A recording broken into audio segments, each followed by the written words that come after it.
Hello friends, मेरा नाम देबोजित। आप सभी का मेरे चैनल में स्वागत है। आज का टॉपिक फोटो को पीएनजी में कैसे बनाएं। मैं पिक्चर आर्ट ऐप से फोटो को पीएनजी बनाऊंगा, तो आप प्ले स्टोर से पिक्चर आर्ट ऐप डाउनलोड कर लो। मेरे पास already picture art app download है, आप भी डाउनलोड कर लो। बाद में पिक्चर आर्ट ऐप ओपन कर लो, फिर आप जिस पे पीएनजी बनाना चाहते हो फोटो को, वो फोटो सिलेक्ट कर लो। मैं भी एक फ़ोटो सिलेक्ट कर लेता हूँ।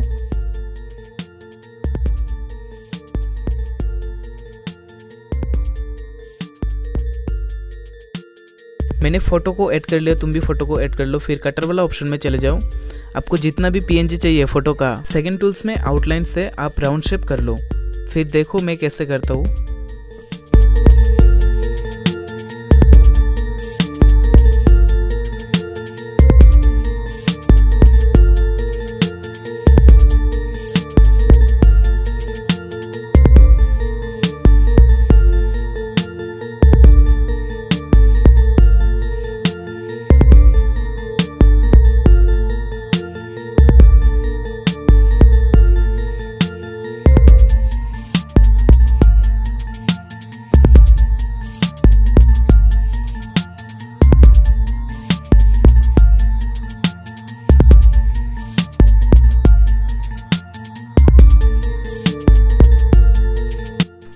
फाइनली हमारा फ़ोटो पीएनजी में हो गया।